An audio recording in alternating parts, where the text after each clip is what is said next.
Good morning, everybody. My name is Shannon. Welcome to my kitchen. I own J&S King Family Farm, and we got a steer over the weekend. So we order beef from a local farmer, and we order a whole steer. You can order a half, you can order a quarter. It depends. The prices completely depend on where you live and the farmer. But for us, it's the most economical way for us to get beef. Now, what happens is now my freezers are packed and I don't have room for all the parts that we get. And some of that is beef bones.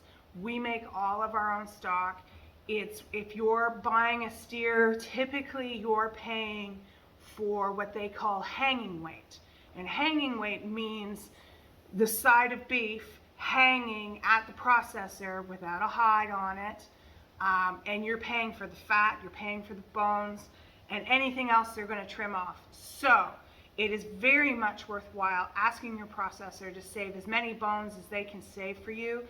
I'm going to pop some pictures up throughout this so you can see some of the processing, because I've been working on this for a couple of days, and today is just a nice quiet day without kids, and I can do some more videos and show you exactly how we're going to make the stock. I already have my canner running. You can hear it starting to hiss, and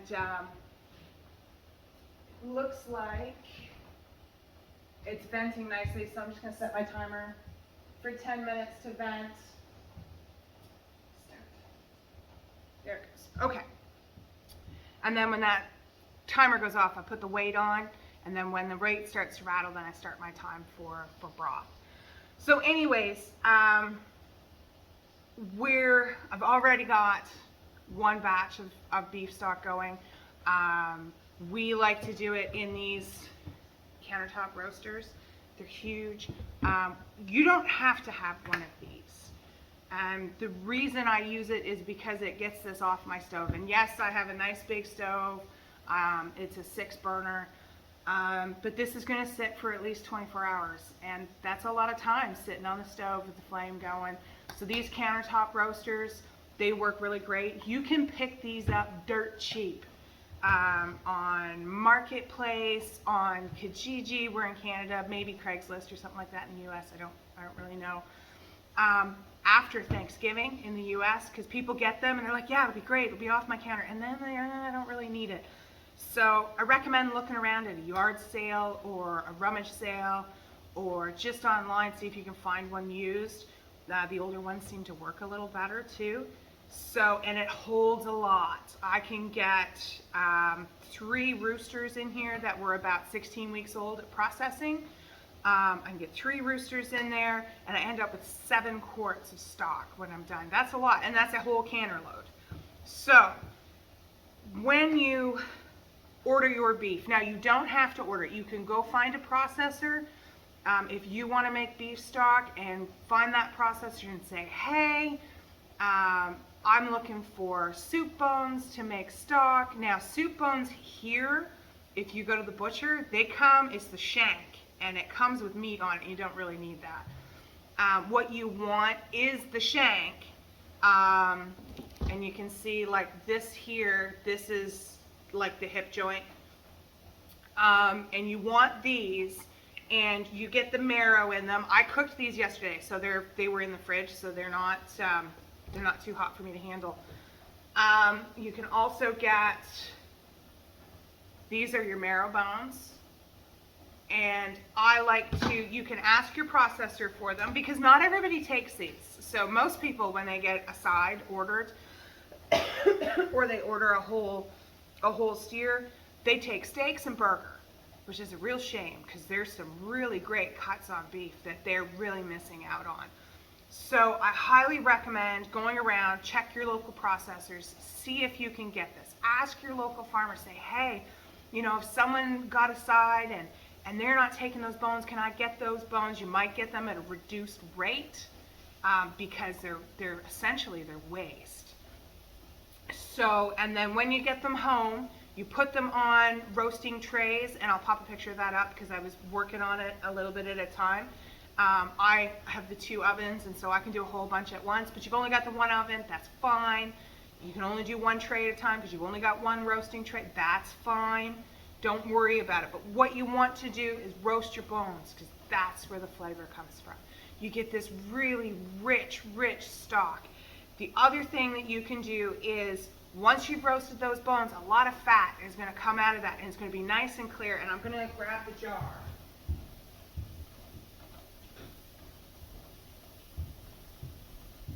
Here it is. So we pour that right off the trays, the roasting pan, and we pour it into a jar, and I put a lid on it while it's nice and hot, and this is sealed right on there. It just vacuums right down. Don't want to purify it. It's going to smell like beef, but this makes the best pastry for meat pies. It makes the best Yorkshire pudding. So much flavor. It's worth cooking with.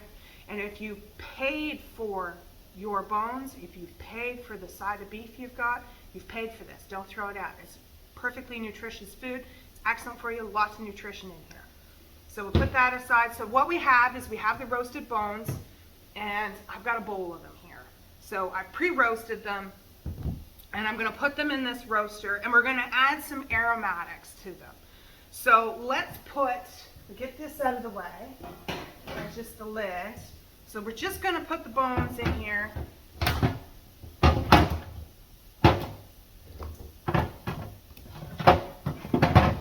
And if you cook meat that has bone in it, because that's what this piece is. This piece was in my freezer, and I deboned a piece of beef, and then I just put it in the freezer. I put the bone back in the freezer and hung on to it until it had enough bones to make stock. And you can do that with chicken. When you cook a whole chicken, you pick all the meat off of it, take that carcass, crush it a bit, stick it in a bag, a Ziploc, or stick it in a Tupperware container, pop it in your freezer until you have 3 or 4.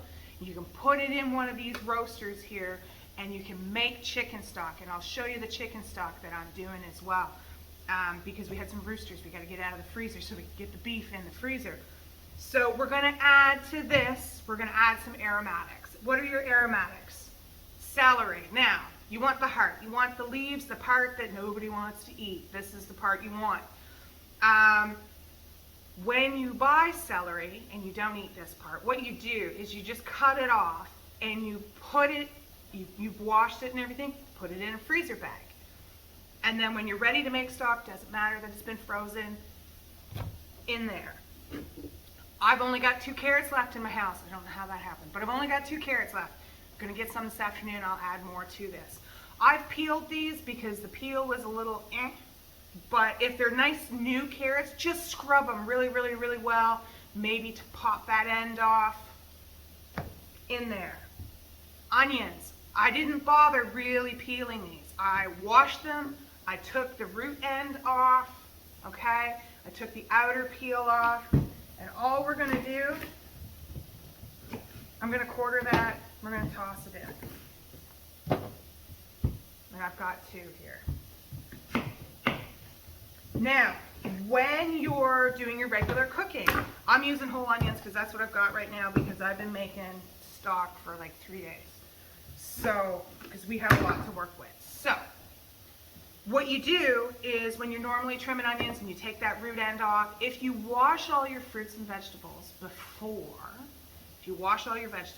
you start trimming them, and you save the onion skins and you save that root end, you put it in a bag, put it in the freezer, in the same freezer that you put your celery in, same freezer bag.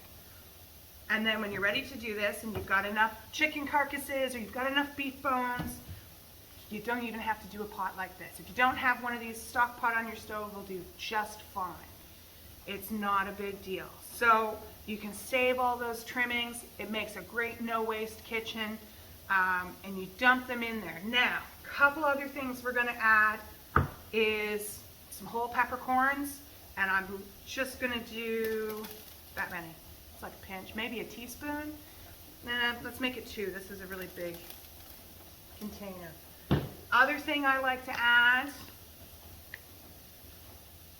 bay leaves, and these are kind of small because I don't know why, but they are. Anyways, 2, 3, 6. 6 looks good. And that's it. These are really fresh. They smell really good. Okay, so you've got this. You've got it all set up. I'm just going to tip it so you can see it. See, it's beautiful. It's gonna be great. And then we're gonna top it with water. Cold water, not hot. Start with cold. And I've got some water here. Oop.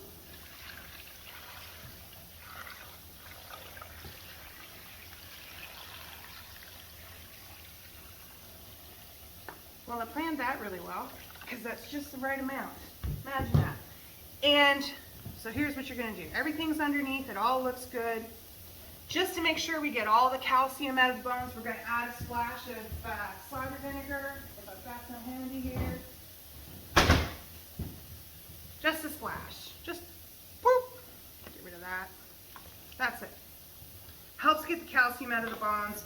I mean, you're going to cook it long enough that it doesn't really matter. But, and it's not going to taste like vinegar, I promise. Okay, that's it. And then what you're going to do, put your lid on it, okay? And then you're going to turn this roaster on to about 350 and get it up to temperature. As it comes to temperature, you're going to get some foam on the top, and you want to skim that foam off just because it can kind of, sometimes it can have a bit of off flavors to it. There really won't be too much, but you can do that. Skim that foam off. And then once it just starts to bubble a little bit, it almost looks like it's going to boil, you want to turn that down. Hold on a second here. Turn the timer off. You're going to put the weight on here. We're doing multiple things. There's 10 pounds. All right. You're going to turn it down to just like 180 degrees, 200. You want to turn your stove down so it doesn't quite simmer. You want it hot, you want the occasional bubble. But here's the thing, if you want bone broth that's really high in collagen, you can't boil it. If you boil it, you get really cloudy stock. You also get, although I don't really care if it's super cloudy, but what happens is you break the collagen down that you get from those knuckle joints that I showed you, like that hip joint and the tendons. That collagen is so good for you. It's good for your body. It's got lots of vitamins and minerals in it. And you break it down when you boil it. Now, that said, I'm canning my stock. And when you can it, you're going to break it down. But I don't have room in my freezer to store it. If you're going to drink the stock that you're making within a week, I mean, you could defat this, put it in your fridge, warm up a cup a day, and drink it like you drink your coffee. And if you're going to do that within the week of making it, great. You can keep it in the fridge. Otherwise, you can freeze it. But like I said, we're completely out of freezer space. So this has to go on my shelf this time. And that means that I'm going to pressure can all of my stock, and that's fine. It's ready to use, just like a box of stock that you would buy at the grocery store. But this, even though you're going to break that collagen down, when you can it, you're going to have a significantly richer flavored stock. It's just going to taste so much better and so much more nutrition because you really took the time to simmer that down with some high quality bones. Here in New Brunswick, there's a few, if you look online, there's a few grass-fed beef, and I mean, if you can, do the grass-fed. I mean, you are what you eat. So, and you are what you eats. So, I recommend looking for grass-fed beef. There's a couple down towards Fredericton here in New Brunswick that are fantastic, and they deliver for pennies. I highly recommend it, especially at the price of fuel. You don't have to go anywhere. Great. Brings it right to your door. Awesome. Otherwise, if you're not doing bulk, just save the bones up. Don't throw the bones away and make your own stock. It's so worth it. It tastes better. It's homemade food. You save all your kitchen scraps, your carrot peelings, your onion peels, your ends, and you save the centers of your celery. And when you're ready and you've got everything you need, fill up the roasting pan, or you fill up a stock pot, and away you go. So chicken stock, this is beef. So, and that's what we got. We got a side. If you do beef, 24 to 48 hours of simmering, and highly worth it. I recommend it. If you're doing chicken, 12 hours overnight will do it. It's enough. And I'll show you the chicken stock that I'm canning up today as well. We put that on last night and it worked out great. But this is how you have a no-waste kitchen. This is how you use all the parts of the animal. If you got venison, if you got yourself a deer this year, or you got yourself a moose, make yourself some stock, so that when you go to make gravy for your moose roast, or you go to make gravy for whatever, you've got really rich and nutritious stock that tastes like the animal came from, which is good, and you're not wasting anything. So, as well as make sure that you store the fat. Now, I can't say anything about venison fat because that's not something and they're pretty lean. But beef, this is what you store. I actually have some leaf lard going right here in this crock pot, and it's been just slowly cooking down on low. It's almost done, and when it's done, we'll just filter it into jars, lid it up onto the shelf. We'll cook with that all winter. Like I said, you paid for it, you might as well eat it. So, and we don't want to waste, particularly with how things are going and how expensive things are getting. So make sure you save your bacon fat. It makes really good biscuits. And it's great to fry your eggs up in. Make sure that you save all your vegetable scraps so you can make your own stocks. If you're a vegetarian and you don't want to make beef stock, I completely understand. I use vegetable stock for certain things. And so you can save all your veggie scraps up. The only thing I don't recommend using are brassicas. So water and stuff and trimmings from Brussels sprouts, broccoli, cabbage, they just, they don't taste good. But if you want to make vegetable stock and you want to save your vegetable trimmings from onions, carrots, celery, peppers, and make yourself a nice rich vegetable stock, do it. When you're feeling under the weather and you need a nutritional boost, this is it. This is what you're going to drink, okay?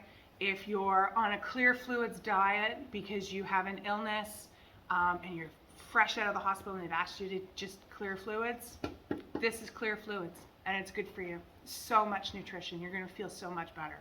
So I'll pop up some pictures throughout this and show you what else we've done today. We're going to make some sourdough today because my husband's kind of hoping for some pastrami sandwiches on sourdough. So we're working on that. And we've got animals to take care of. It's cold today, so we got to do multiple barn checks, change that water out multiple times. But I hope you give this a try. It's worth it. It really is. And it's really cheap. It's so much cheaper than what you buy at the store. It really is. So we've been making some other stocks as well here because we needed the room in our freezer. I took the roosters out that we had culled in the spring, and I've been procrastinating. And I've also put them in a roaster and cooked them down. Those I just do overnight, and I'll just tip you down so you can see here. It's in the roaster, and we're going to, oops. There we go. We're going to strain that out just through a strainer into this for now. And then what I'm going to do is I'm going to run it through some cheesecloth, and that's going to get all the little bits out. I'm going to can this. This is going to be significantly more nutritious and a lot better tasting than anything you're going to buy at the store. Unfortunately, you're going to break down that collagen a bit by cooking it high heat to make it shelf stable. And I'm willing to do that. So I will pick through this later. You can see there's meat in here. I'm going to pick through this when it's a little cooler because it's still a bit hot. I've cooled it down enough that I can do this without burning myself. But I will pick through this for the meat later. And the meat makes really good chicken soup. It's a bit stringy. There's not a whole lot on there because it is a rooster. But it's really, really flavorful.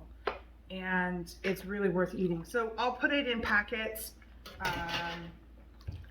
for making soups. I might actually make some soup. I'm not sure. We'll see. Yeah, so, all right.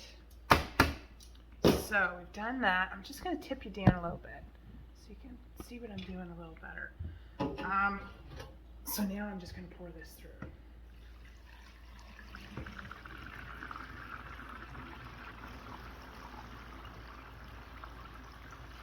Now, I don't really mind if my chicken stock is a little cloudy, so I don't bother going through the process of clarifying it. I suppose if you were going to make an aspect that you would want to clarify it, and you can, I don't, it doesn't really bother me.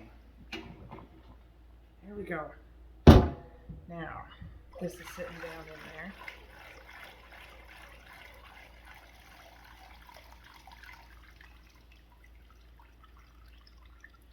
This it smells so good. It really does. Now, there's no salt in this. I don't put any salt. I've just got onions, carrots, celery, a couple bay leaves. Well, more than a couple. It's a pretty big batch. Some peppercorns, and that's kind of it. So I prefer to salt things as I cook them. So if you want to cook rice with this, it's really, really good. And you can add your salt then, right? You don't need to put it on the shelf with salt. The only thing I really recommend that you don't put in when you're making stocks, I'm going to put this over here. I'm going to continue to drain. The only thing I really don't recommend you put in stocks is sage. Sage has a tendency, when it gets cooked really, really long time, particularly under high heat in the pressure cooker or pressure canner, it's going to go bitter, and nobody wants bitter stock. So you can I think you can just see there's a little bit of just a really fine fat line there. I'm just going to let this sit for a little bit. I might strain it out a little bit more. There's not a lot of fat in here though, so I'm probably not going to defat it. And I'll get this in the canner. So we're just shy of 8 quarts here. That's what it's right here. It says, I think you can see that, it says 8 quarts. I picked these containers up at Costco, and there's lids for them as well. I think you saw them when I was doing the corned beef. They're great containers. So this is the other reason I let it cool down a little bit, because straight boiling, simmering from the stove is a little bit too hot for plastic, I feel. But these will tolerate, and it's a nice big container. Now from here, you could put this on the stove, add fresh carrots, add your celery, put some chicken back in it. There we go. And you could make soup and can of soup. I already have soup on the shelf downstairs, so I'm just going to do chicken stock, and I'm going to do the chicken separately. Might use that in a buffalo chicken dip, which my husband really, really enjoys.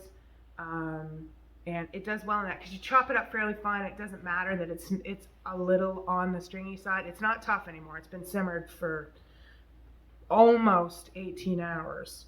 So it's really quite good. So I'm going to get this jarred up and into the canner, and I'll show you what it looks like when it comes out of the canner.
my gauge has come to 0, and I am just going to open up this pressure canner and show you the chicken stock that's on here. So we're going to take the weight off. This has probably been sitting at 0 for about 15 minutes. I like to leave it a little bit longer, plus I was finishing up my lunch. So we'll open this up. Ooh, there we go. And it's really important when you open one of these up that you open it so that the steam goes away from you, because it's still quite hot. So you don't want to, you just want to open it that way. Here we go. All right, let's get my jar lifter.